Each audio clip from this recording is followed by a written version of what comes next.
Ole tosura bimisa na poasa. Ba député to votaki bazo salarien. Bazo salarien. Tokende na funa bazo salarien. Bazo salarien.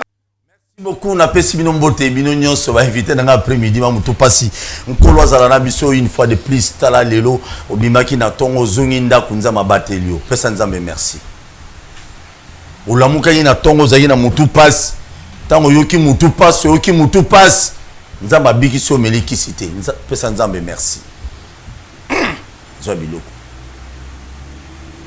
oyibi mbongo à l'état mais bali bakanga nzamba lobi te zongisa ozongisi mbongo à l'état bakangi yo te pesa nzambe merci olingo violer mwana bato nzamba sungi yo alobi ko violer te maloba ya mabe wana elongwe na kati na yo o violer mwana bato ya minere te pesa nzambe merci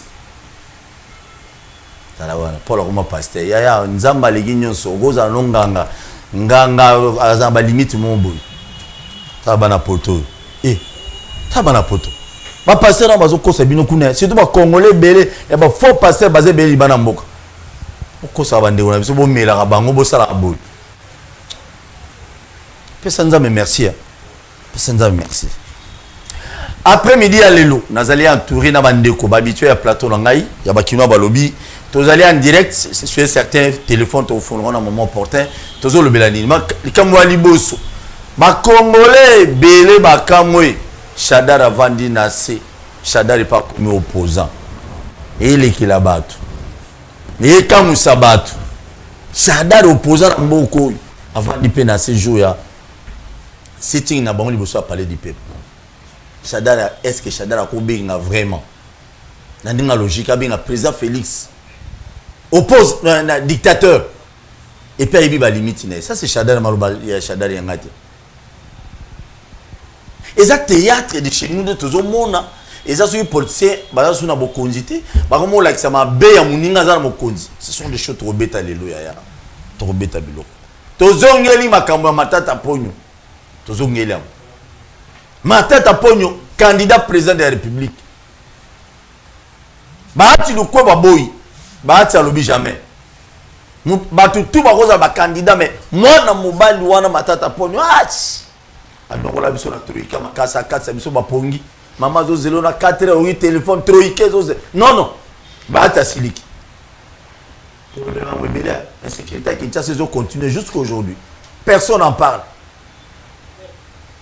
ba députés nationaux même ba provinciaux na biso bon lobela mama sécurité te na Kinshasa toloba c'est to lobio to suwayo non te wana mamba bien wana simi chef de l'état te na simi nanga ba collaborateur chef de l'état pas qui parle moto mingi Rais mingi Rais iyo kana te o lo ba ngobanga Rais yebinga banga tenga za moto mingi Rais mingi Rais autorité morale de la République démocratique du Congo opposition ça passe vraiment ndeko na ngwana bando yebisa bino opposition ça passe bino boye ko nan ndeko boye ko l'opposition ndeko Paul Tosua na pesi d'abord merci na invitation na koki koleka na etando ekena ote sans que na compatir pe parti na ngai PPRD et compatir na ba ndeko na biso ba otiko kufa lisusu lobby na est na biso ya mboka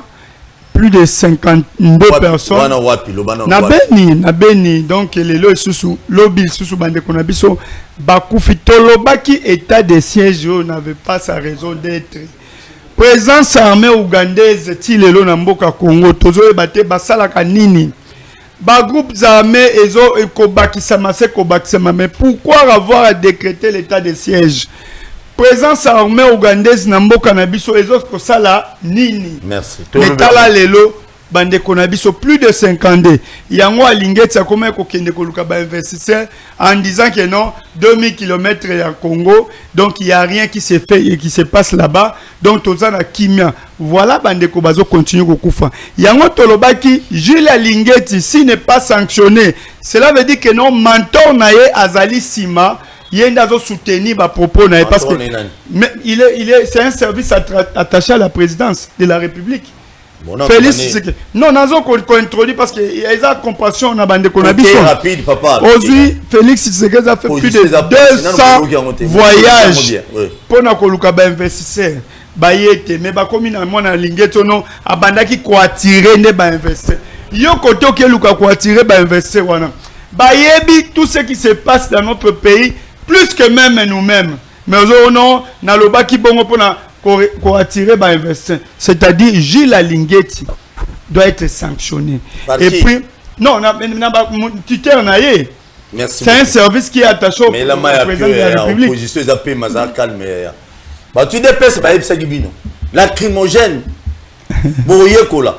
Boso ma déjà blema botamola nango. Pourquoi songo so moni bino ba pese ordre lacrymogène. Boye kola. Shadari bakad na mona yumusuzo kabangi numbi atelima cha boye. Bandité ya boyoka. Président Félix des mandats position. Non, obinga na ebelo côté monsieur comme il a fait descendre. Merci de votre soua. Pourquoi il a fait descendre on a débatteur. On a va Rolanda Bango, on a pris mot politique dynamique. De bonanga zali mo panzi ya PPRD na batu muso za Rolanda biso. Et Eric Chiswaga zali officiellement cadre et à parti AFD, c'est-à-dire dirigé par le professeur président Modeste Batum Pribo, l'homme qui incarne le vrai leadership. Les athées au théâtre leadership. Cet homme est un homme juste, un homme qui travaille pour la République démocratique. Non, ils ont battu Moussous Bassala Bavantir qui leadership. T'es Bamsou Bassala Bavantir qui leadership. Voilà ta cravate rouge, le bité aux sens à leadership. Et donc, rappelle la cravate rouge. Donc, ils ont leadership et au moins soit dans un sens à leadership, c'est qu'un leadership. Le leadership ne se dit pas, on constate le leadership. Nathalie de Gouana, non, ça c'est du leadership. Donc, nous avons déjà leadership. Donc, il faut comprendre que sans leadership est alité. Et donc, nous sommes là en train de prôner les valeurs. Nous sommes en train de prôner, n'est-ce pas, éthique et déontologie. Tout ça qu'on prônait, Babilo, que ça, la Gambo, Ganabiso, et Tambola Malam. Il faudrait connoter que le professeur Modeste Barati Azali Moto a soutenir les institutions, a soutenir le président de la République démocratique du Congo, qui est le président Félix Antoine Tshisekedi Tshilombo. Voilà, Azali président de la République. C'est une institution. Il faudrait... En fait, il faut qu'on respecte la Constitution. Le président Azali a un mandat renouvelable une seule fois. C'est là où tout le monde a bon, et la liberté naïe à Koloba. Mais moi, je suis un homme réfléchi. Le président a respecté la Constitution. La Constitution a 4 mandats et 5 mandats. Le mandat une fois renouvelable. Donc, il ne faut pas retourner ça à brèche. Tout ça va fanatisme. Nous devons respecter la Constitution. Si on a un mandat naïe et Koki, nous devons remplacer. Pourquoi pas Eric Kisoka? Pourquoi pas les professeurs Modeste Bati? Pourquoi pas d'autres Congolais au Bazaï dans l'ambition pour diriger Mokanabiso? Donc je crois que quand il faut tous en sens pour respecter le texte. Il ne faudrait pas autodécrire qui lobby et ça le appliquer. Nous sommes là en train de combattre les anti-valeurs et restons dans Katia. Je crois que le professeur Modeste Bati a appelé Mokoba valeur. Il y a la République démocratique du Congo et il sait respecter les textes où ils allaient à Mokanabiso. Merci. Merci beaucoup. Nous avons dit sur la carte. Les politique dynamique Kraboy. Si on voit nos grands bomoni boy. On voit nos boyo gono akepa Kabila. Kraboy. On voit nos boni. En tout cas, je suis heureux et honoré ya kozana plateau na yo na lo barango que feedback a solo ezalaka na wemsa na bakino balobi. Quand vous passez ici yo mo penozo yo ka ke batu bazobenga yo tina banda kwa sekuna na ba ipen na kati. Batu bazobenga yo ke balandaki. Yango pourquoi ponanga sans vous flatter.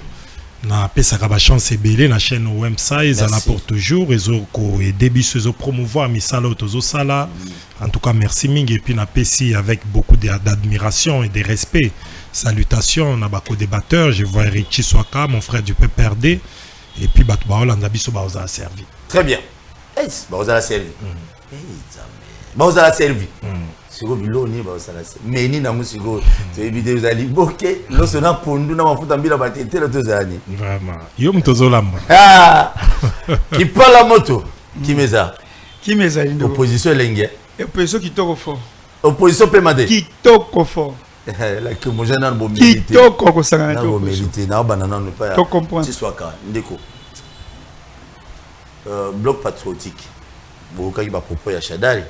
Shadari est allé au-delà même Koutunga Baïsa Inga Makas pour dire que non a bengi chef de l'État que non c'est un dictateur. Oui Shadari yo banga mamuté.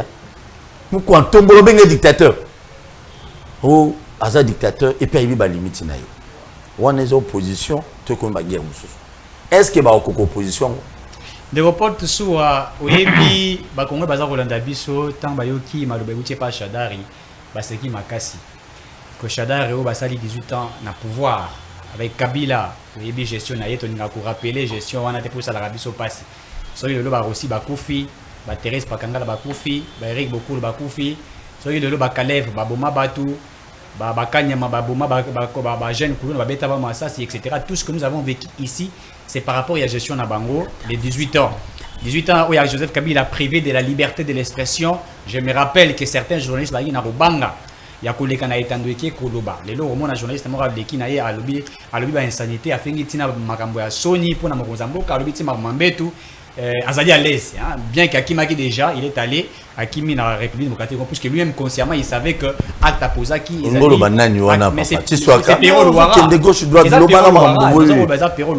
que la liberté de l'expression ne signifie pas libertinage. Même dans la liberté de l'expression, il y a la liberté il faut qu'il y ait limite nayo. Même la Constitution dans son article 23 le dit que cette liberté est structurée par strict respect des bonnes vues et mœurs. Donc il faudrait outrepasser et dépasser. Alors, si il est le Chadar Azak au traité mon consambo Félix Antoine Tshisekedi d'un dictateur, je suis étonné. 3 ans il n'y a pas Tshisekedi a commis grand dictateur. Nandengenin, les deux potes soit au Legana Etandoeke, au Sali Banalise Nayo, au Betin à gauche, au Betin à droite sans être inquiété. Vous avez la liberté de l'expression, liberté à opinion. Avant de continuer, l'homme Moyelingaï. Si ce soit au côté de la Bible, c'est autant aux autres Balikamoyan de Kou, tout en combo Kakimaki, tout ça, Lobaki, tout ça. Et bon, Moutoua Tritaki, Joseph Kabila Niei. Au moment où Tali Maloba, il faudrait que l'on bien Christian Bosembe. Christian Bosembe a jamais traité, n'est-ce pas, Joseph Kabila Niei. Non, Alobaki Boye. Je suis à pouvoir il y a 18 ans à Kabila, ils ont eu le rôle à Niei. C'est-à-dire que tout ce qu'il a fait, c'est du caca et ce n'est pas comparable. Mais il n'a pas dit que Kabila ressemble au caca. Il parlait de la gestion de la République démocratique du Congo pendant les 18 ans de Joseph Kabila. Alors, Pero Louara, Pero Louara a lobby, il faudrait bien noter ce qu'il dit. Pero Louara a lobby que Tshisekedi Azali ko dépensé mbongo pour na kosala ba buzo ba makambo etali mbetu na il a parlé de libido. Alors que Christian Bosembe avait parlé à lobaki que régime ya Kabila ils allaient comparable il y a régime il y a Niei. Donc cela n'avait pas ça ne parlait pas automatiquement. Merci évoluer papa évoluer na Kabila. Évoluer. Pour na koloba. Zala l'aise. Ndeko Chadar il est là, basali na habité opposition na bango. Je suis étonné pour nous Martin Fayou Pembe na pour que c'est rappelé Martin Fayou tant ça à l'élite il y a na balabala arrose ba gaz lacrymogène mutu na comment le rôle la trapèze à l'époque pourquoi puisque Kabila ba bétailler ba biloko na mutu et zoyer mais le Chadar a ça la marche na sans que ba bétailler Chadar a ça la marche na za koloba et Chadar est en train de dire que Tshisekedi est un dictateur. Vous voulez comparer la dictature de Kabila pendant les 18 années tous à la normale. Kabila qui a géré ces pays pendant 18 ans. Les enlèvements, les tueries, les massacres. Les tueries, ils sont assistés à l'enlèvement. Chaque fois, moi, Eric Chiswaka qui vous parle, j'ai été enlevé par les services de l'ANER sous Kabila 2016. Mais les lots, bien sûr que oui. J'ai été enlevé en 2016. Donc, toi, au Tambola, pour nous réclamer, l'élection, nous avons été enlevés par les services des renseignements. Les lots, Moutako, Azakourba, la liberté de l'expression. Bien sûr, vous se rappelez Nathan à Calacan. Nous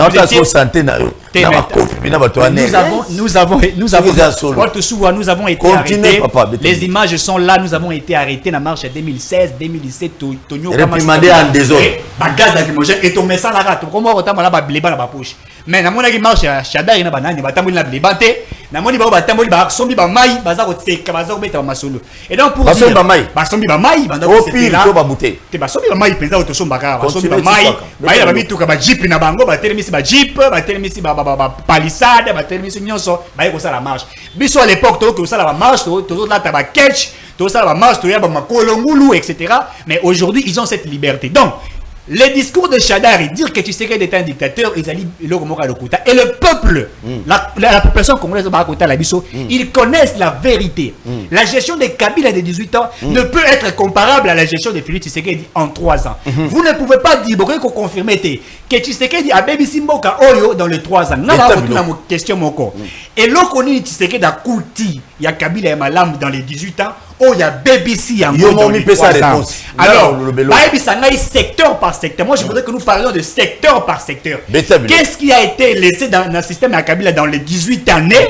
Oh, tu sais que à BBC. Comme ça, Naïpé n'a prouvé avec des éléments convaincants que ce que Tshisekedi a trouvé, voilà ce que Tshisekedi a fait. Merci. Bande on a vu si la paix perdue. Oh, il va gérer ma baie na Kabila, va gérer ma baie. N'a pas kama bango. Balingi le au monde entier que Tshisekedi a échoué, alors que Tshisekedi n'a pas échoué. Et vous ne pouvez pas comparer les 3 années de la gestion de Tshisekedi pour Chité et les 18 ans. Donc on a Christian Moïse Malobaki qui est gestion à Tshisekedi à Kabila et ça qui est comparé à Onanié, ça veut simplement tu trouves ça normal? Ça veut dire tant que ça veut dire quoi? De l'insanité, des immondices. On ne peut pas comparer Tshisekedi et Kabila, puisque la gestion de Kabila, c'était une gestion sanguinaire, une gestion criminelle. L'économie détruit la Mogadiscio. Là, on est pas bien, on y est. Mais Nié, ça veut dire quoi? C'est ce qui sent mauvais. Ça veut dire ce qui est sale. C'est ça la gestion de Merci Kabila. beaucoup, Et ne comparez pas ça avec la gestion de Félix Tshisekedi. Merci au Betino Biloko. Au Betino Biloko ensemble. Lelo, na osenga Owen, na osenga qui parle moto, pardon, vous allez tolérer na plateau. On a besoin de monde na loba yo te botika. Bino bato PPD. Bon mozo bizala bato DPS na plateau télévision. Na qui pas Owen. Ngana zora bato rola ba shadari. Bato nyonso wana bo benga sikote ya na pesa minute ya benga. Bato wana nyonso bloc patriotique na bango wana. Est-ce que opposition na bango et quoi aboutir na quelque chose ba mususu ba ko rejoindre le cas président Félix Tshisekedi? Bon, opposition c'est quelque chose de naturel. Opposition dans un milieu politique et pas yo tozo prôner la démocratie ou bien tozo aspirer bisognon son sentiment moko koluka qu'il faut démocratie ezala. Bato misusu bazana pouvoir rôle ya bato bazana pouvoir neti ba chiswaka eza ya kokumisa ba action pouvoir esali na o bazoka na basala dans les futurs o kaneti alo batke non Félix ça sala qui bien ou bien ça bien beaucoup comparé na mutu aliboso c'est ça les rôles qu'ils doivent jouer. Alors biso bato ata mabe rôle na ye za ye fa kumisa ba place ya bien na aloba o bazoka na basala ya bien. C'est ça la politique. Biso ba auto ana quand pouvoir te bato to na kata gestion te il faut to ba notalisa ba place o basalité na o bazobosa na kosala et puis total sa population que biso to kosala mieux que bango. Juste ça politique ezana ngo armo mutu so a comprendre ngo aoye bandenge jekendaka. Mais est-ce que problème ezali net na biloko yo tozoyo kabazolo ba na ba plateau awa Shadari Soka lobby Félix Tshisekedi a dictateur mais il a raison. Shadari a raison. Félix Tshisekedi a commis grand dictateur. Papa tala ndenge tozoke tala mambo toloba to sa aventure te omoni dossier tozoke nango dossier tozoke nango ya ba Pero Luara c'est une façon ya muser les presses batu ba lobaka lisusu te batu ba ok nango pourtant président Félix Tshisekedi alobaki que il est une fois au pouvoir il fera tout que il ferait que bato ata so ba fingiye bolobi en tout cas karakut et puis dossier Pero Luara nga e ba inanga ngote na yo quand c'est ba 4 jours donc on connaît pas batou na autant ba réseaux sociaux mais qu'est-ce qui s'est passé na comme nous aussi ba pesa ça dit ba tomboli buzo ba po bêtise ba beta ali solo na ngote et puis que place bêtise eza boko betango carré de kinango mais degré batou misusu ba sali po Félix amona ki bango nde balingaka ye mingi ba ke ko porter plainte ba tomboli solo ngo. Et puis Kidiba na Kidiba. Tout ça qui on a dossier à papa na biso général ou ce qui nani awa. Oh babana ko lukaya général ce qui nani to ka bo asaki make na so ba Cuba. So indeni. Dossier sur Pero Luara John Numbi. Bin Karubia. John Numbi nan. C'est John Numbi. John Numbi. Rakima. Bin Karubi. Oh so pa kota na mituka kenze là ba Congo. Oh Pero Luara. Parce qu'on a degré bazo faillir d'abord sur les plans de sécurité. Batu nyonso o bazala peut-être ba toucher na babenga ngoni sûreté en mboka ou bien problème ou quelqu'un bo reprocher bango babimaka facilement baza même pas na capacité à sécuriser bakam. Et puis eza dossier mo ba ko beta kara. Mais problème ezali que bozo beta comparer les deux régimes nyonso les deux te bango ne balobi les deux régimes nyonso o c'est succédé na pouvoir ba c'est caractérisé qui na prédation et puis ils ont continué jusqu'à présent. Ils ont continué jusqu'à présent, intolérance ces alliés, un régime à Kabila, un régime à Félix Tshisekedi. C'est pourquoi tous la population, deux régimes oignons, ils ont babilo quoi vomir. Il faut qu'on vomir et puis qu'on désavouer d'abord Félix Tshisekedi. Au hasard à pouvoir, on est désavoué, on est Joseph Kabila. Et puis Joseph Kabila, là, encore peut-être à niveau famille politique naé, soit ça mutumo on garde Mselabiso comme candidat, to mégape ko tala mutango to mon andé inazalé, les populations mutako juger. Mais régime à président Félix Tshisekedi n'est pas différent d'un régime à Joseph Kabila ndende konanga zoloba awa jusqu'à présent tout ça là une manifestation babomande konabiso d'avant kalalandeni Et c'est une manifestation normale. Tu rompes un bateau, tu comme place de commis. En plus, c'est là qu'on va bloc patriotique. Moi, ça m'énerve. Ma sola bloc patriotique, et je énerve à point nini. Et bah ça, la réunion est un bloc patriotique. Ici, je m'adresse à ceux-là qui prennent organisation. Il y a un bloc patriotique. Lorsque vous organisez des réunions pour essayer de parler d'une organisation quelconque ou préparatif, il y a un bloc patriotique. Qui a droit d'être invité et qui n'a pas droit d'être invité. Parce qu'à tout moment que vous faites ces trucs-là, vous bengi moi quelques bateaux PPRD, vous bengi moi moutou qui paye à Mouzitu, vous bengi moi moutou boya Fayulu, vous sangani, et après vous nous appelez nous les opposants à venir. Vous parlez vous-même et moi je viens comme militant, j'appelle les miens pour qu'ils viennent. Non, politique pas ça la beauté. On doit faire la bloc pour faire face à pouvoir. Il faut être quelque chose d'inclusif. Lorsque vous écartez certaines personnes, pensant que c'est vous qui êtes les meilleurs opposants, mais je suis désolé. Je suis désolé, c'est pourquoi Bisso na bateau ya Bisso, je leur ai dit, pardon, je leur ai dit, Bisso, on va pas participer nelo ko bloc patriotique parce que tu considéras qu'il y a ezaki inclusivité parce que ngai na koki ko yate na manifestation oyo PPRD asangani na prince penge basolo liponga wena ya bango basolo qui ça ne passera pas. On comprend? Si on n'aura pas ces pouvoirs, ceux qui te perdre ngo Félix a ngazama libela na kotika ngazama. Mais ceux qui continuent na style wana ya politique autour ça là misuba we la kaneti ko zala ba proche ya ceux qui ba Fayulu na ba Mouzitu. Non, on ne fait pas ces genres de politique. Problème na biso ezaki ndeko Félix place à côté na pouvoir, nous avons compris ses faiblesses. Ndeko Félix, son échec est éloquent, il faut te remplacer. Merci. Alors pour te remplacer, ils ont qui na niveau ya opposition, il faut tous à la de manière un peu soudée, de manière inclusive. Merci. Nana mutuna otuna. Avant na pesa qui parle moto. Nana besoin na yeba selon yo Owen. Aux opposants lelo. Aux agana IDPS. Mona wa musimité papa tiré da Kofi. Tout le monde Zaza. Okumi na opposant netre. Même ba olenga ko union so stundoli no bango. Lo zana bango stundoli bango. Owen nana besoin de répondre biso. Pesa biso éclaircissement. Apparemment ça en matière de opposant à biso ya PPRD na opposant à biso Martin Fayulu.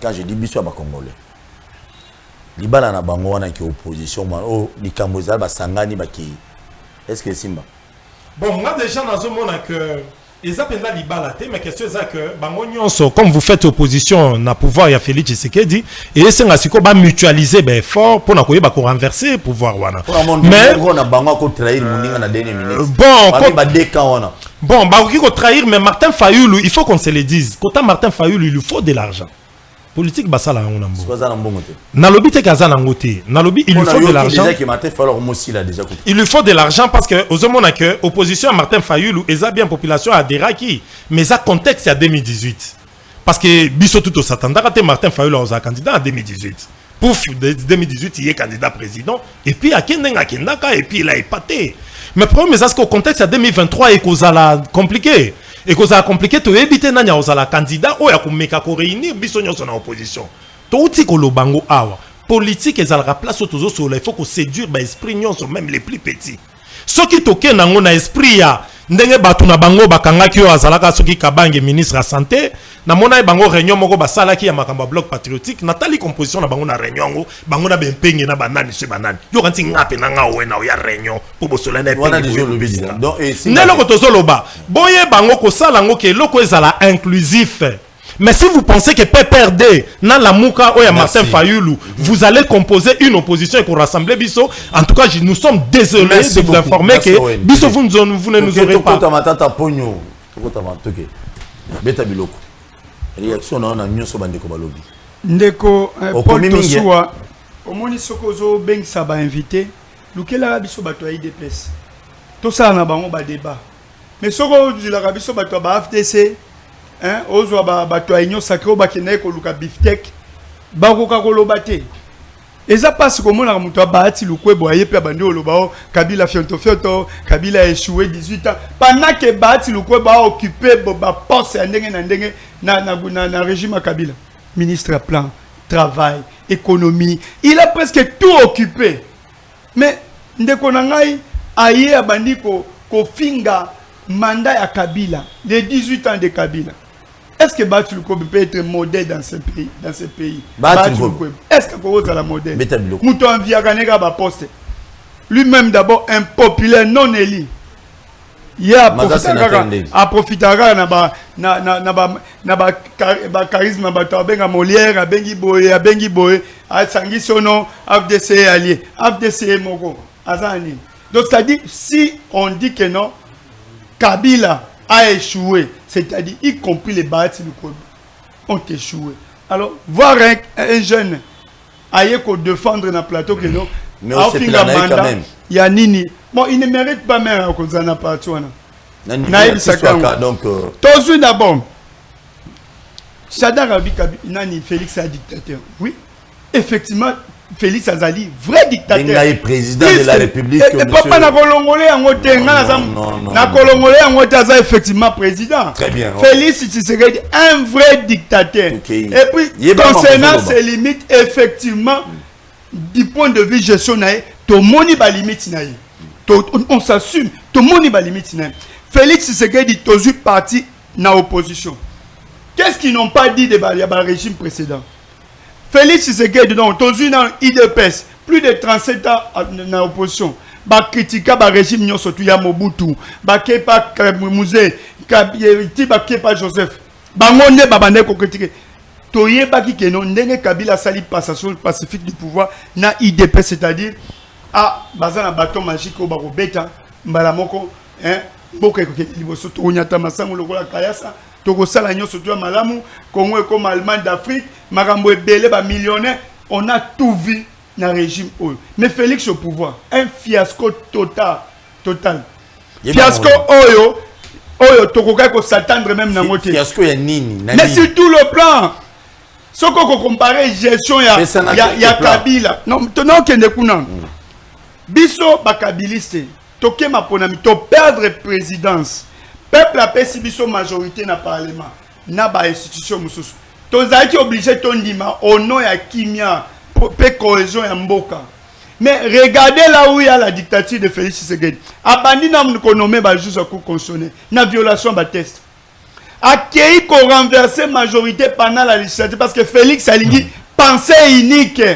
Félix Alingi au contraire était a renversé majorité pendant la législature, chose que la constitution interdit. A sali yango. Est-ce que ba institution na biso ezali sous na valeur pour tout ça? Ba institution économique par terre, s'il y a crise dans plus ou moins 14 provinces, c'est créé par et occasionné par Félix Tshisekedi. Il cherche la majorité à tout prix. Je vous donne un exemple. IDPS, à toi qui combien de avec un gouverneur Moko na RDS mobile. Aujourd'hui, à cause de la tricherie na bango, à cause de faire circuler ba billets de banque, aujourd'hui na ba élection à 14 provinces, IDPS a commis majoritaire. Mais sur base de quoi? C'est là où on peut dire et résumer que non, Félix Tshisekedi, un vrai dictateur. Tokei na makambonde kwa zolo baono, bakanga kae, babetake makofi na ane, onde Kabila, ababo makambo. Tolobi ndeko, Tiswaka, wapi Ferdinand Kambere aujourd'hui? Bon, créer la Kambere, ba situation moko inutile aujourd'hui, il est arrêté. Ndeko Henri Magie Azawapi, bino boye na état de droit. Ndeko Momo Moula Probolongo lié de loi là, ba tire à manu militaire à cause de ba opinion. Ba Daniel Ngoïmoun Lunda Bazawapi. Aujourd'hui, Daniel Ngoïmoun. Oui.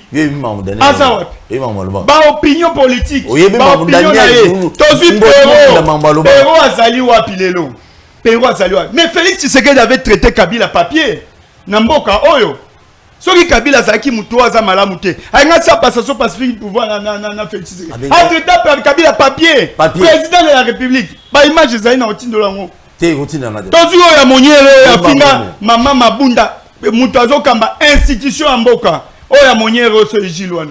Afinga mama Mabunda combien de fois? Afinga ni. Afinga mama Mabunda. Bon, je ne peux pas rebilisa bilo kwa banti Valère wana. Tozu un journaliste un journaliste et puis il défend des bêtises. Moi je suis un parent. Naza parent Bosembe. Parler ba terme mususu inapproprié na média. Moi je ne peux pas prononcer na on regretter ndekonanga jeune, il prononce ça aisément et il défend ça. Mais juste c'est komi wapi. Lelo ba atsa kolongwa igno sacré. Okokumisa susunani. C'est ça. Biso ba jeune toi prendre constance. Toi, tu connais bien que non, nous, on n'a pas bénéficié de grandes choses. Na PPRD, PPM na Kabila. Mais nous sommes restés constants. Pourquoi? Parce que c'est l'idéal. Moutifot Hollandais idéal. Nous sommes dit que Kabila, c'est le seul qui a rassemblé tout le monde. Il a fédéré avec tout le monde. De 2001, Kabila nous a donné un gouvernement d'un plus 4 mois, Bemba, vice-président et Kofi. Abanga Moutouté. Merci beaucoup. Si dit Kabila n'a rien fait, ce qui est l'autre dans la constitution, l'autre dans ma ponami. Mobutu a fait plus de 32 ans. Totika mon ata ma ponami. Ba infrastructure les l'autre dans Mbokango. Et ça bangoné batongi. Attends 1 km, 10 km pas manzela. Bo sali. Ah papa. Bozo tambola kaka. Et ça l'a mis déjà. Otalema e beti ya wambula ka beti. Pas plus toi. Tu on fait les mailles plein. Banzela mabulu tina ville. C'est-à-dire ce qui les lo. Oui maman lo ba maïwana. On n'a pas on a stade de martyr. On virait Kambolo. Il y a un sala tono. Voilà. Non, c'est-à-dire il y a un ibisayo, zala melamo mai, melano mai. Derek Zoa melama qui c'est mon pour le biming. Obi na village wana. Poto wana me manga na chi. Don na baluka. Heureusement tant on est quoi. Fatibe na zongi na mama. Donc c'est-à-dire ce qui muto alobi Kabila salari et le côté c'est que à gérer un jour ba institution na biso ba ministère ezaki na ba localité au mona ndaku munene boy ministère kingal mezo futela mais na événement Kabila ba institution ba ministère et longwa qui locataire tozu le Congo Ouest o batou Félix a sali plus de 200 voyages pour na koluka ba investir abomina ba envio mususu Félix a promettre même l'inafu lelo même football ya boka biso e kufi à cause de Félix Tshisekedi. Tout ce que Félix Tshisekedi a Simba, ils ont marché parce que Azo imagine, je ne sais pas, il veut gérer les pays comment. Tala Sikoba, Yoka Susu. Luko Chite wana na Malembe. Malembe te Susu. Tala limite, il y a Félix Tshisekedi. La limite que nous connaissons. Félix Tshisekedi, après avoir renversé la majorité, mais avant à se faire justifier dans les Congolais, si je le fais, c'est au nom du peuple. C'est-à-dire qu'il faut qu'on renverse la majorité, n'a travaillé à l'aise, avec plus de 3 fois qui s'allume bandana, minoko, surtout en boka. Aluki wazora wache sama lukonde, sama chou. Mais évaluons un peu le gouvernement de l'Union sacrée. Yemo est sur le Congrès, oh non, le gouvernement manque de pilotage. Ok, Yemo Condé a un problème. Merci. C'est là où nous disons que non. Malobama Namboka Emmanuel Ramazan Chada, et ça a raison d'être parce que la limite, sinon surtout à Félix Tshisekedi. Peuple congolais, il y a bien qu'il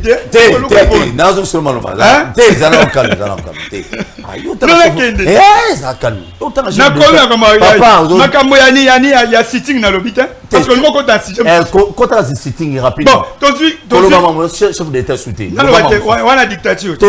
Alors, Tokei, au moins une chance Nzambe appelle ça biso ba Kabila c'est PPPD parce que on peut s'adapter dans la situation surtout. Non pas de soyons car nous pouvons nous adapter dans n'importe quelle situation. Aujourd'hui, n'a pas na ko kitaba betanga gaz et ça problème té. Mais ezo ko ça malo bokina na kimogène na bleban. Non, non surtout ezalaki. Obi problème ezali. Régime prometaka batukeno bako respecter mibeko droit manifestation Kabuya na Kabundi bakosi siko bakosa Félix Tshisekedi na peuple comme baloba ke non ndenge bango balongo opposition kufi siko bato baye ko saka sitting boko mo beta bango bagas point mais babi boko mo beta bagas pona nini ngamo kona nwana soki ngamo ko oh nyoso bilo ko alobi ya les 6 courage ya ose bander l'opposition non les problème qui Emmanuel Ramazan Chadari na terrain tozi bagage tolobi chance à partir Kabila ngwana on s'adapte na la situation de ce temps. Merci beaucoup. Bato bakosaki batu keno bango bane koloba pona peuple. Aujourd'hui dans la gestion c'est un fiasco. Yango tozo rétablir vérité. Tozo ça l'opposition ya likunyate. Ya likunya bobeni dictateur 30 secondes. Tata oyo alobi susu ono tobimisaki Eric otobimisa Thérèse Kapanga la bona. Ils oublient la loi Sakatana Minaku. Babimisa Batuna Balabala, Babomisa plus de 3 policiers. Ban les chambres policiers, Bandeko Oyo. Ban les chambres plus de 3 policiers Bakoufa. ti lelo ba famille na bango opposition bando sala ya kili kunya mtema mabe Merci. okuti na nzela bilo ka bando tumbi mais biso to sala la condition ata eloko ya mutu epokalité ebebi te tokei na objectif na biso et puis tozongi. Merci beaucoup mingi Rice. mingi Rice. merci beaucoup. J'ai dit un grand merci na batino sur bozo tala biso émission les carats de lundi à vendredi na 10h juste et puis na 16h juste téléphone ouvert bozo à la calme to fond la téléphone au moment opportun botu na bande ko boki déjà mambo ya Chadar donc boulu eke ce qu'on a zo bande pas wen matata pour une fois candidat président de la République c'est pas ça. Bon, il ne ferait pas un mauvais candidat. Ceux qui ont le biais à la candidat au regard il y a annoncé qu'ils ont déjà dit. Il y a un lobby à cause de la candidat m'a bêté parce que au regard il y a gestion naïe ndambu tinenga zalaki premier ministre et je me rappelle que bien qu'on était dans l'opposition, tu constatais qu'il y a prouesse M. Salaki dans sa gestion. À l'époque, Azalaki Premier ministre. Moni, batu bakomo misaba matata o danze za mingi batu o ba esimanaye. Batu ba esimanaye. O mona ba ilukamba ba samashu samalukonde. Parce que moni Félix Samalukonde a Premier ministre. Wari Fener. Oh kasi simanaye, il était Premier ministre comme Te o bengi samashu. Ba benga ke bongo il aime ça. Te yo ko benga bon. C'est une façon ya ko benga ya bolingo kwa amical. Voilà. Donc, c'est-à-dire, Samalukonde, notre frère, Lelo Aye Simaya Nani. Alors, ceux-là qui sont venus après Matata, bah, prouvé Bissot avec éloquence que Matata était un bon premier ministre, bien que Matata en pogne gestion naïe, nous n'étions pas d'accord, on avait pensé faire mieux que lui. Mais Bato Baye Simanaye, bah, prouvé Bissot ma faiblesse. C'est pourquoi je suis en train de dire, na régime à Kabila, na régime ya Bango. Bangonio sont balés. Il y a Bachisekedi, ils sont échoués. Il y a un autre problème na biso ça. Surtout quand Bachisekedi bazo échoué sous makasi koleka bato ya Kabila, c'est pourquoi to comme mon bato ya Kabila kutu ils étaient mieux. Il y a un moni bana changu ba yembela ki bango. Na ibisa bana changu balia bisanza te. Balia bisanza te malgré ma bé à Félix. Kozongi la Kabila les années tozonga. Est-ce que mboko zaka Kabila na Félix? Kabila a échoué, Félix aurait échoué, ça te fait besoin de la Kabila. Bon, paie sa chance, bien à Batumissou. Bon, mieux vaut Kabila. Bon, on a tangi combat moutouté, parce qu'il y a encore ya pour n'alba mamba katumbite. Donc, c'est ce que nous sommes en train de dire que peuple congolais a mekako. Nous sommes une république. Au mekin de Kabila, total n'enga sali na place à Zaki na limite nae. Total de Félix, total place à Zali pombo qui évolue. Tom mekako paie sa chance na Batumissou. Parce que au début le loso bo salaire bas. Besoin de Kabila pour pouvoir tout retirer. Maman n'a pas besoin de tout retirer. Comment il faut Kabila tika pouvoir? Hein, de konangai. Ba stratégie est belle de élaborer. N'a ko bondé là. N'a ko créer ba loi statut sur les anciens chefs de l'État. Ko talissé qu'il y a une vie après le pouvoir. Tanenge soko longo ko zabu. Mais après ko longo Kabila aye mona bato ba IDPS ne ba kenaye. Alors, ce beau salaire, ici, en tout cas, on place. C'est pourquoi tu as Poutine. Oui, voilà Poutine. Poutine, comme il y a Libéla. C'est pas pour rire, très au sérieux. J'ai beaucoup de respect dans Joseph Kabila, mais il va faire mieux à Zalamutumoko à consulter à tout moment. À Mekawota, il s'habille sur la place où il y a évolué. Mais quand on est à pouvoir, ce serait une erreur grave. Et monumental. Monumental et puis na ebisio ke kolongwa ya Kabila et kokoma problème. D'où mutuloko la Kabila biso to kozong c'est sous na pouvoir.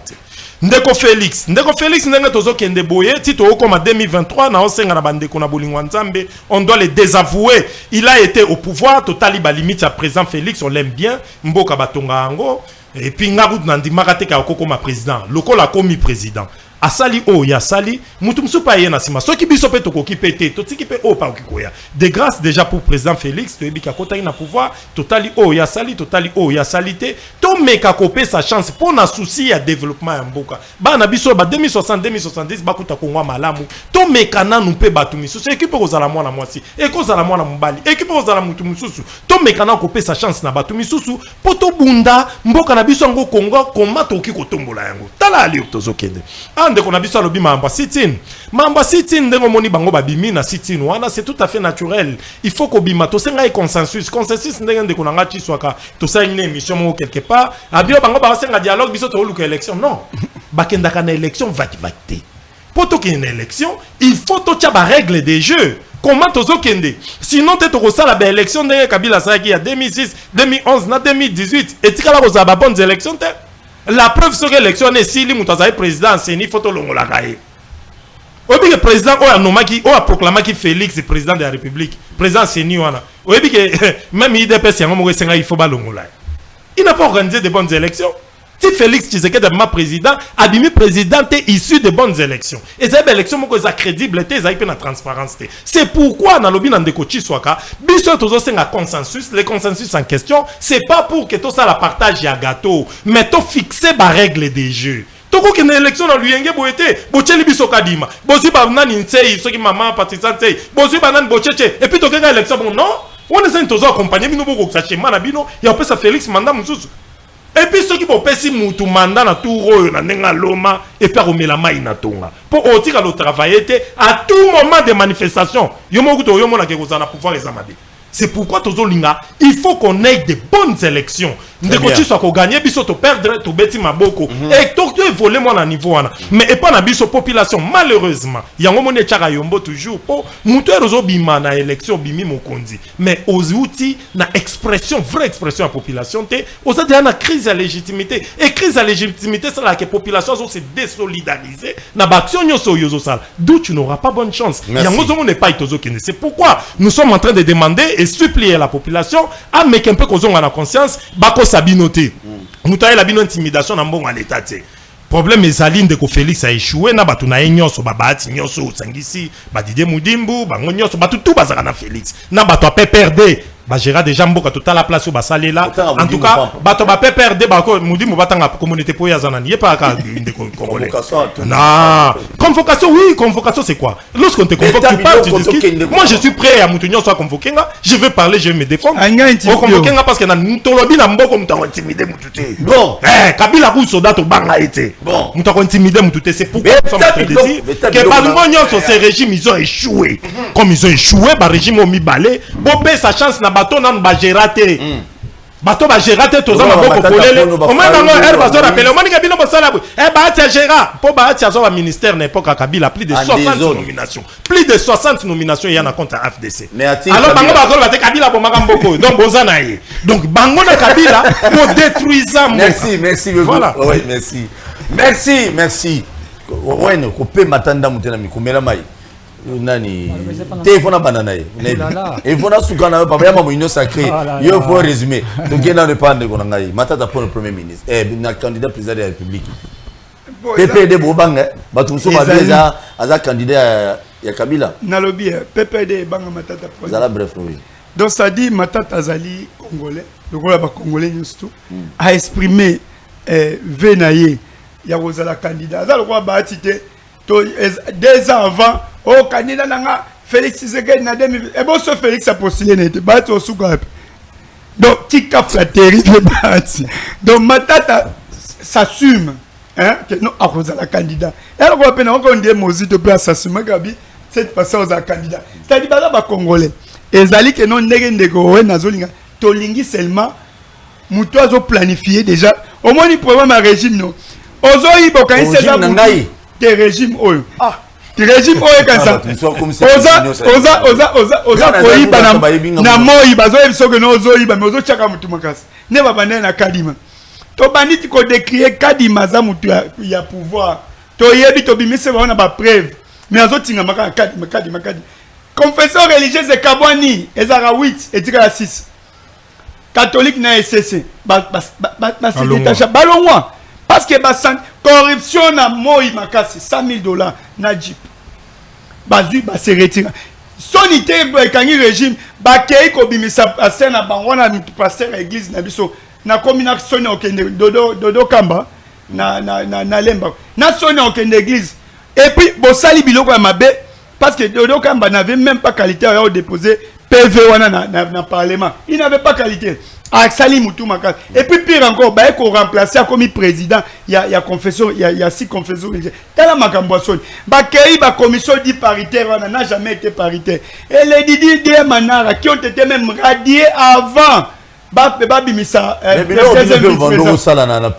Non mais donc c'est-à-dire ceux qui disent que nous ça, bah on peut faire ça. Donc ça dit bazo kende biloko surtout des violations de la tolobi to sengi consensus. Merci. Consensus est kobanga Félix Tshisekedi kobanga élection yoka argument na bango peut-être ndeko Tshisoka ya ko bango oh non mais débat nyonso tu faut ça na kata ba institution na kata parlement mais na koyisa bango tango bango ezaki loi sakata na minaku tango to benga bango ba ko débattre na kata ba institution na kata parlement mais baboyaki babomisaki batu na bandele yango babomisaki y compris des policiers ba lécha bango mais aujourd'hui parlement est comme corrompu. Oh, comme en faveur à Félix Tshisekedi, balingi biso to ya ko débattre na parlement mboso azaki ticket à FCC. Aza muto azwa mi solo ya FCC pour na ko battre campagne, ndepe ya ko bimaka député. Tous ces députés, oh basala transhumance, ba koma ba Tshisekedi plus que même kabiliste, baza bato ba liambongo, bazara ba député élu na ticket, non bazaki élu na ticket à PPDP à FCC, c'est-à-dire Parlement wana ezali sous na confiance à population te population pe ana ko ta parlement palisadi na bandeko lo bana kati kuna bazali ko bima ba misisa na campagne ko finga Eliezer Tambwa bano bima misisa ya ko finga ka Kabila ya ko finga ka PPRD mais kuna na parlement kana kuna Eliezer Tambwa pourquoi ndeko na journaliste ndeko na journaliste kuna Eliezer Tambwa pourquoi lina futé betate ya ko mo défendre ka ba palisadi. Alors c'est là-bas c'est moi mandataire makambu ya soni yango 2023 congolais au fongola biso yebisa ba de quoi pouvoir toko kende na consensus. Merci. Ceux qui bango ba organiser élection il y a union sacrée et tali bango bureau na nyo surtout ya seni et ça bureau union sacrée. Merci beaucoup, merci président Félix Aouka qui a déjà aluka solution benga Kabila na Faulu Bata ne babus. Si soit kabeta bilo matata pour le premier ministre rapidement il y a na fongola téléphone. Ndeko Paul Toussaint qui m'a belé il faut na recadrer on les apprécie. Mais allez bref. Ouais, ils apprécient. Concis aussi. Je voudrais rappeler Ndeko Wen au en France. Tant un citoyen français a bêté Emmanuel Macron. France déjà civilisé. Tant un citoyen français. Ça un citoyen français c'est exemple. Un citoyen français a bêté président de la République Mbata. 95% de la population française va contre Yango. Même opposante à Emmanuel Macron, Marine Le Pen, a lobby qu'on ne peut pas toucher au président de la République, qui est une institution. Alors, bah propos à Péro Louara, ils allaient inadmissibles. Et ceux qui opposent à soutenir Yango, je comprends que l'opposition a accepter bah impunité et immoralité. C'est agité.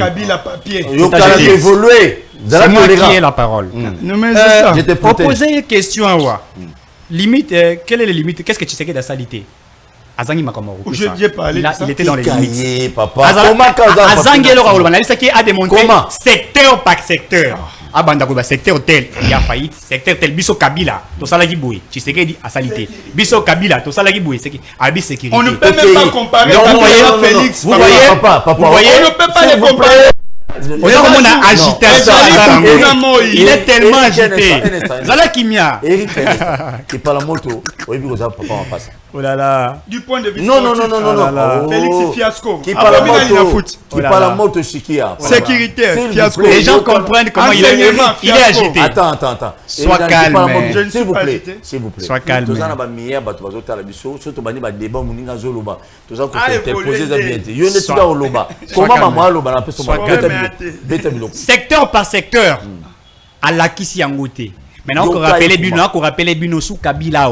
Congolais a eu un passeport à Kinshasa, à Kindetina Kananga. À refuta billet, il y a $400, $500. Sous Félix Tshisekedi en 3 ans. Tu as le billet de $400. Non. Malembe. On dit que tu as mis Congolais Ouest. C'est Malembe. On dit que tu as mis Congolais Ouest. Sous Kabila, tu as un passeport congolais à $250. Je parle des passeports congolais. C'était les passeports le plus cher au Congo. C'est là. Attends, $3, $250. Attention, ça les calcule. Au moins, la compatibilité ZAD. Mais sous le président Félix Tshisekedi, les passeports congolais coûtent $99. Ok. Parce que vous avez un passeport ma passeport, c'est $99. Je te donne l'information. Vous allez voir que Azangi Lokaropesa, il n'a pas démontré que ce que Tshisekedi a détruit. Congo Airways, nous avons fait des investigations. Le gouvernement congolais n'avait que 19%. N'est-ce pas? Mais il y avait des actionnaires privés, Matata et les autres qui étaient des actionnaires. Il y a Congo ROS. S'il n'est pas informé, n'a pas ces informations. Il dit ceci. Ok, non, Bahati et tout. Écoutez, Bahati Bouloukwebo a géré avec Kabila certainement. Mais vous n'allez pas voir dans la gestion de Bahati où il y a eu détournement, où il y a eu ceci, c'est là. Non, non. Vous ne parlerez pas. Vous ne parlerez pas. La justice congolaise ne s'est jamais prononcée pour nous. Monsieur Bahati, il y a ça, à Salara Boyessa. Non. Dans la gestion du professeur Modeste Bahati, il n'y a pas eu de détournement. Il y a eu de l'élégance. C'est un homme rempli d'éthique et d'anthologie. C'est là aussi, ça n'a pas que ça m'a mouké. Alors, bien, Gilles, Gilles a fingaki Mabunda. Oui, Gilles a chuté. Est-ce qu'on a saisi la justice pour accuser Gilles? Mais si on a saisi la justice, vous avez saisi qui? Il faut démontrer que vous l'avez saisi. Nous ne sommes pas informés. Ferdinand Kambé, lui, Ferdinand Kambé, raison la justice. Mais Moutafouni, Ferdinand Kambé, raison, on a bien perdu. Ferdinand Kambé, a sali Sokini, a vu bouteille, a Bambi, Moninga n'a pas perdu. A Bambi et bouteille. Le monsieur passait à la télévision à lobby. Oui, a Bambi et bouteille, Makile, Monanaki.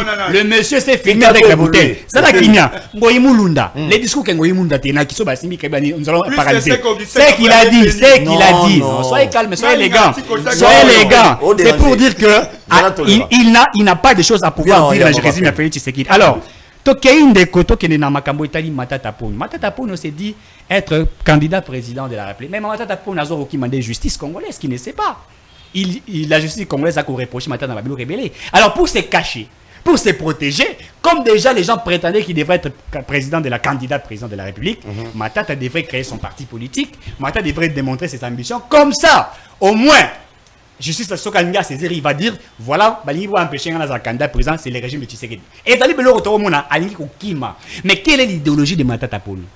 On dit qu'il a géré la République démocratique où il était ministre, etc. Oui, Matata était ministre. Nous nous rappelons certainement, c'est un homme, il est très intelligent, il faut reconnaître à lui de l'intelligence. Mais après sa gestion, nous avons eu des dossiers de détournement sur détournement. Nous parlons de Bukangalozo, nous parlons d'Aérogare, nous parlons même de Banane Babingarani, il séparateur, il fallait en combien? Prévu, c'était pratiquement, il fallait à la 13. Soyez calme, c'est moi qui l'ai parlé. Il fallait à la 13. À combien? Bon, monsieur, on a plus à bouffer. Ce qu'on reproche à Matata, ce n'est pas ses qualités étant un homme intellectuel, puisqu'il a ces qualités-là. On ne peut pas refuser à Matata ses qualités intellectuelles. Mais nous parlons beaucoup plus de détournement qui est le leitmotiv même de sa gestion. Et quand il parle d'un leadership, le leadership ne se définit pas dans les détournements. Le leadership, c'est la capacité de la personne qu'on s'est distingué. On regarde ceci, on dit, ça, ce sont des empreintes. Donc, s'il va être candidat président de la République, Matata doit nous dire, Bukangalozo et Ibane Koulé Saba Congolais, Kenda Wapi. Il doit nous dire mot à mot pour que nous comprenions. Sans cela, nous comprenons Kazako Kima, justice congolaise. Merci beaucoup, merci. Vous s'abonnez massivement à la chaîne YouTube Bakinois Balobi TV, chaîne à YouTube Bakinois Balobi TV. Au côté de la place, on va commencer à s'abonner. Au fini, quand il y a contribution sur notre apport, on a un parti politique, on a une couleur politique, on a un mutute. Ça crée bien batute. Na PPRD, la mouka.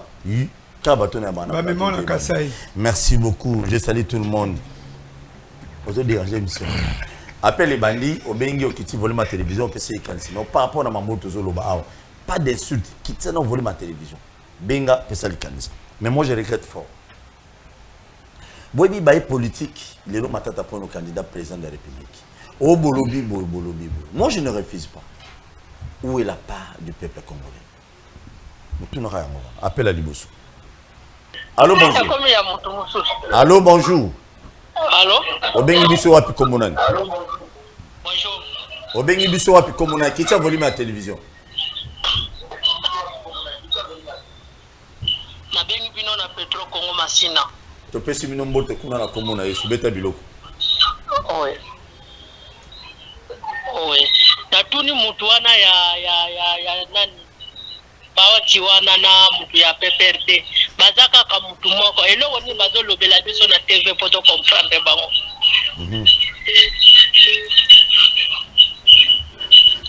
Yangwana kana tuni. Baza ba vanti. Non, tout sauf ça. Ah, on va finir raté, mes chers amis. Attends, au matin, vous allez condamner, on ne suit pas la place publique. Ce n'est pas bien. Il y a un boyer monde na carte en appel. Pas d'insulte. Si vous finissez sur la carte appel. Allô, bonjour. Bonsoir, Bengi Bissou, puis Komonani. Komonani, de Konangaï. Toujours au cas où. nangana tuna mutu ya Bati Lukwebo. Ouais. Aïcha ngai pendant 6 ans oyo Bati Lukwebo agéraka économie.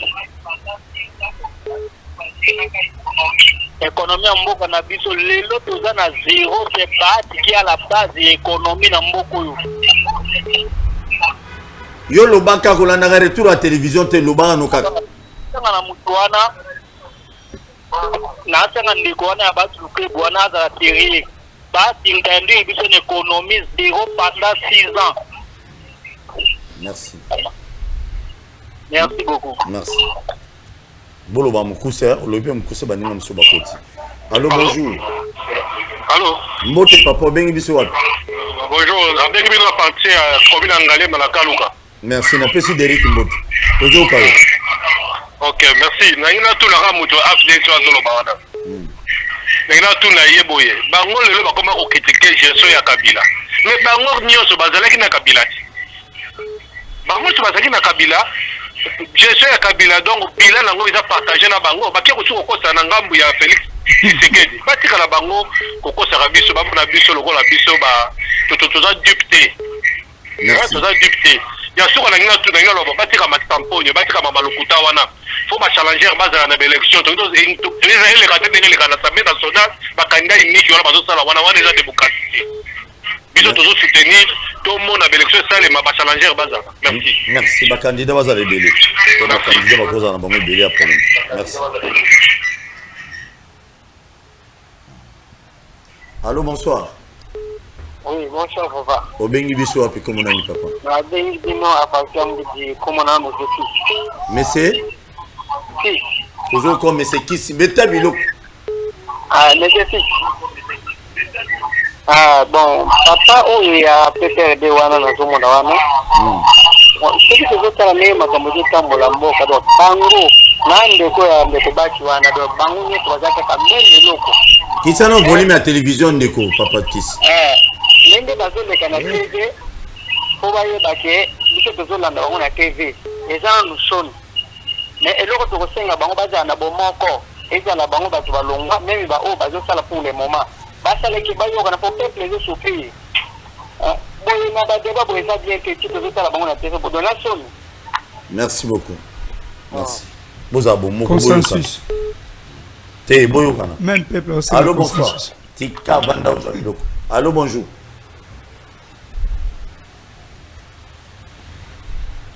Allô, bonsoir. Allô, bonsoir. Oh là, il est parti. On a un crédit militaire. On est sous RAM. Hein? On est sous RAM. Bon, il se bon. Pourquoi c'est la RAM mi? Allô, bonsoir. Allô, bonsoir. Allô, bonsoir.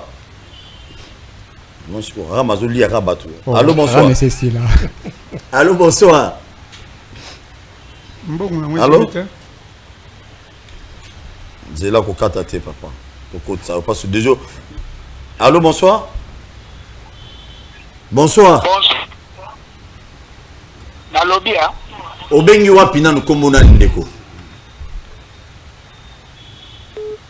Na bengi à partir ya commune ya Ngalema kombo na nga monsieur Junior Bwinya. Junior Bwing, tozo kayo papa. Na linya ina loba na bandeko surtout ya FDC. Yes, FDC ba ta problème. Beta Il faut que tu aies un sentiment besoin au salon na plateau wana. Parce que ce qui est là, tu parles de Bahati. Tu es en train de parler de Kabila qui est mauvais, Bahati est bon. Yebsanga ilelo Kabila qui est là biso ça qui a semoul na koto. Ah, tout na Kabila. Je ne suis pas du PPRD, mais il y a rappelé quelques effets. Parce que aux loba, ba détail.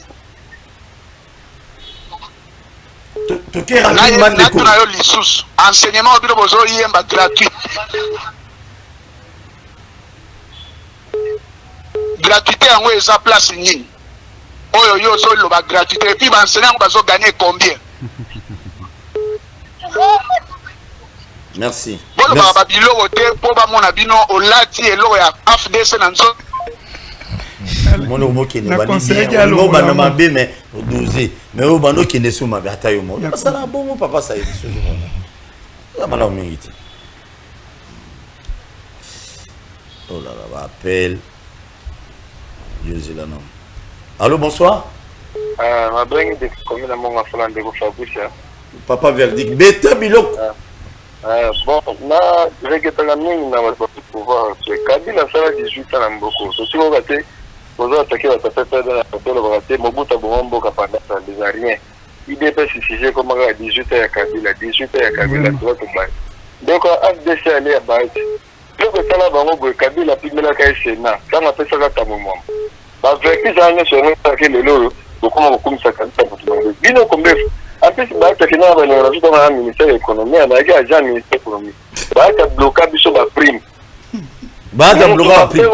Tu vas sortir un ministère de l'économie. A bloqué sur la prime.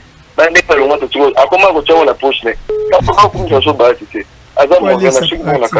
Merci. Mais, bon, dosaka. On a besoin de se caractériser tant que bien. So, bah, tu as qu'il y a une prime. Na ministère économie eza kwanga ngaite bato ne balobi si soir yebisa bango ngati allô allô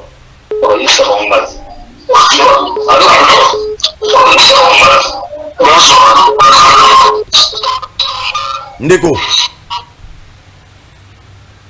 mais non ça c'est quoi ça avec tu sais rabino trop bengi qui ça non volume à télévision ça peut mettre na télé attends to loko le côté.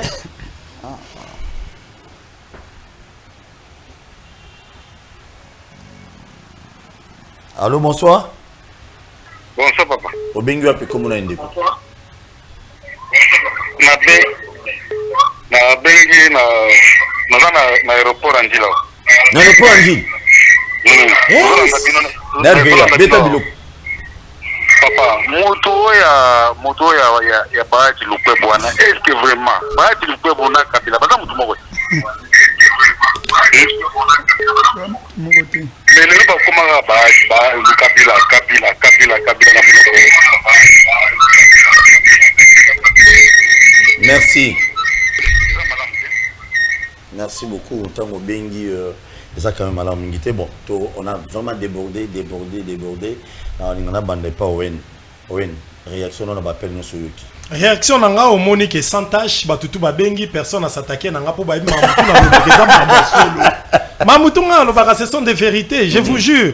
Na baba c'est ba Kabila ba Félix Tshisekedi ba fufu de même badi. Donc problème na biso ça il faut donner de la chance na bato na ba gérer. Donc babati ba député muso o ba kina l'union sacrée. Oui. Ba union sona Kabila les fufu de. Bon normalement ba fufu même madi parce que il faut gérer un acteur politique à l'œuvre. Ils ont été à l'œuvre totali façon ba gérer qui tout le monde va faiblesse place c'est pourquoi nous demandons aujourd'hui à notre peuple congolais pour binon de botombola kabatu.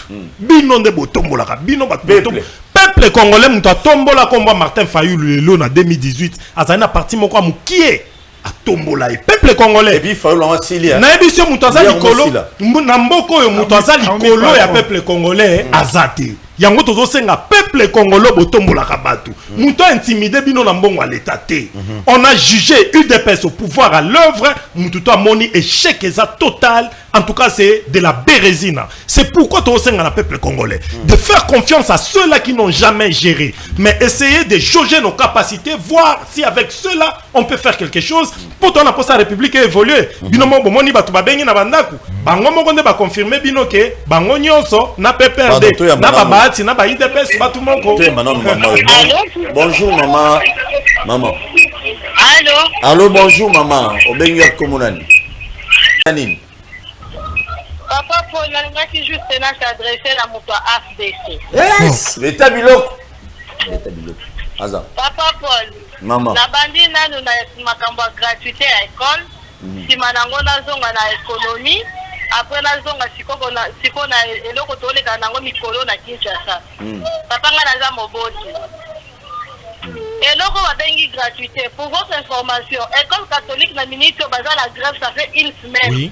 Bana ba on est sous-classé. Parce que ba professeur bazo futa mabambongo bayokana kina bango te. Mais basi le quoi bona Kabila. Est-ce que baza bana tango ko maman moko te ce sont des foufous de même base. Basala ke sika moko. Beta biloko. Basala ke sika moko. Le long nga ko mama be parce que géré na fachi pendant 2 ans ou 3 ans. Et ça loko zaki na mobile bo vivre 15 ans. Oh ya 2 ans ndako mi malam. Non. Merci. Et puis bato fachi wana. Ça qui a ya foufou ezalaki combien na ta ya Kabila. Les autres souffrent pour la rencontre dans la jambe, quand on tombe à ces moules. 45 000.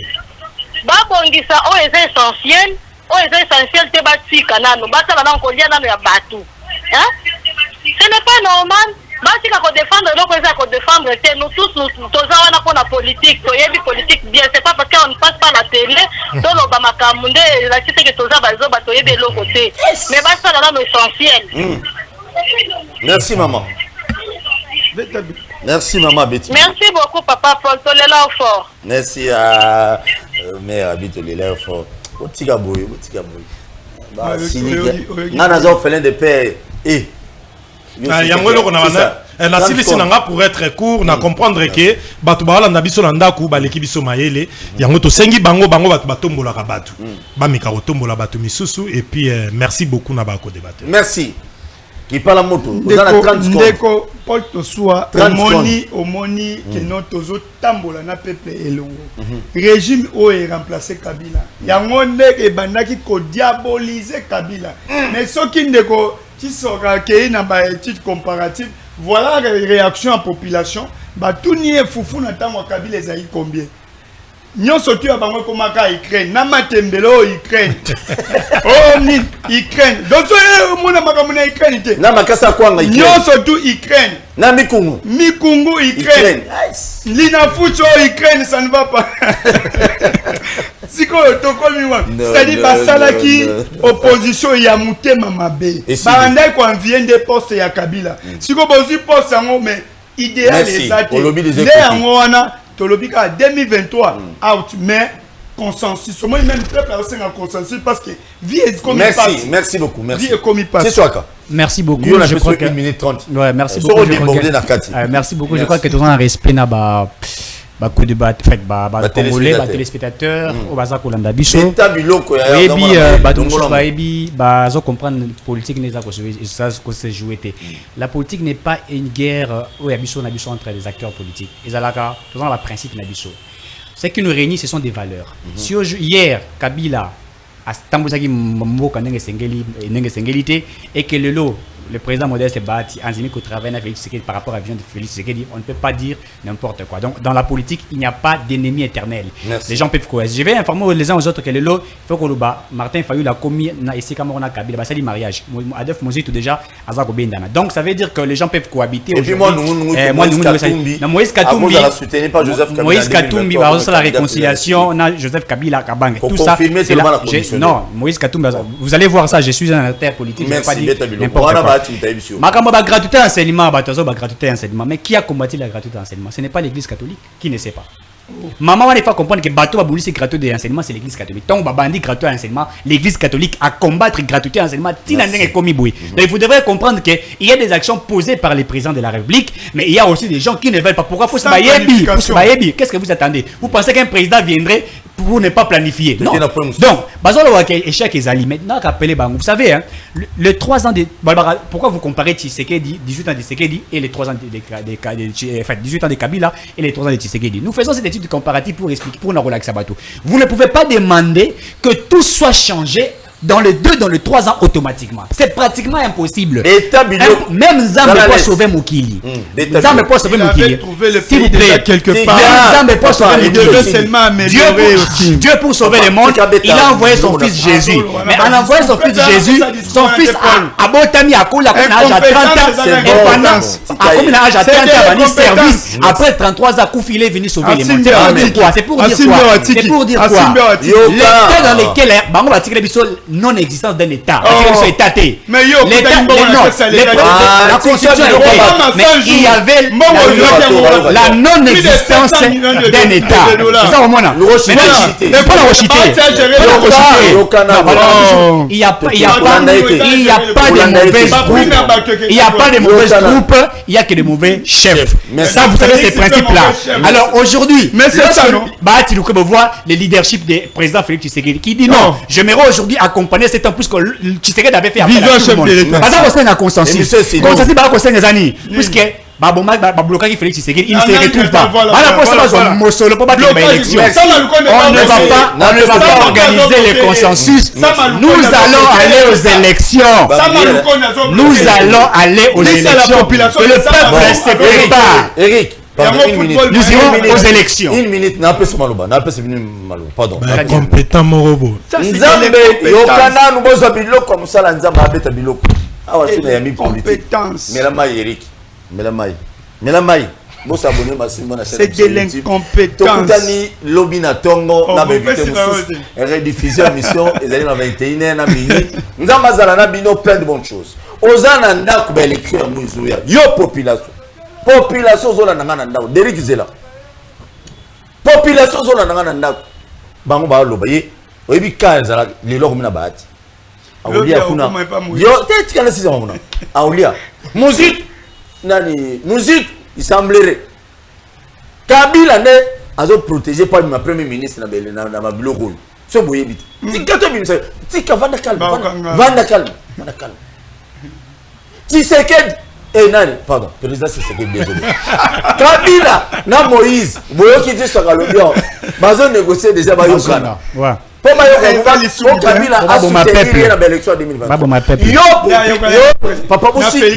que Matata pas un candidat Félix. Jamais, impossible. Et voilà la cause. Vous comprenez les politiciens dribbler pour que eux se retrouvent dans ma position. Et toi le peuple vous se retrouver dans Kanine. Nous tournons à la Tunisie. N'a pas une en 2023. Kanisa nazo voter mutu asa ko ba tricher Kanisa Arab ngala bo cancel voter dala ka mutu na voter Owen suis na voter est-ce qu'il va défendre mes intérêts moi peuple congolais c'est ce que moi je vous demande nazo voter qui parle moto muta Kabila est-ce qu'il va défendre intérêt bana Kingabwa nazo voter ndeko na Eric est-ce qu'il va défendre bandeko na est. Jamais. C'est la question que moi je me pose. N'a pas si nos devoirs. Grand défenseur du peuple. Bon voter, bi voter, voter. N'a banni la sensibilisation l'élo. N'a pas que ma politique va se plaindre en. Mais laisse-nous dire la vérité au peuple. Il faut tous à la conscience. Tu es que lobby n'a voté mutu. Pour que non, tu as palissade dans le parlement. Les États-Unis palissade. Mais yo pesa qui va voir. Yo t'as la palissade douane. Derrick. Vous abonnez massivement à la chaîne de l'émission déjà sur YouTube. Mobimba. Bala poto. Même moral. L'obina on a 10h. Merci.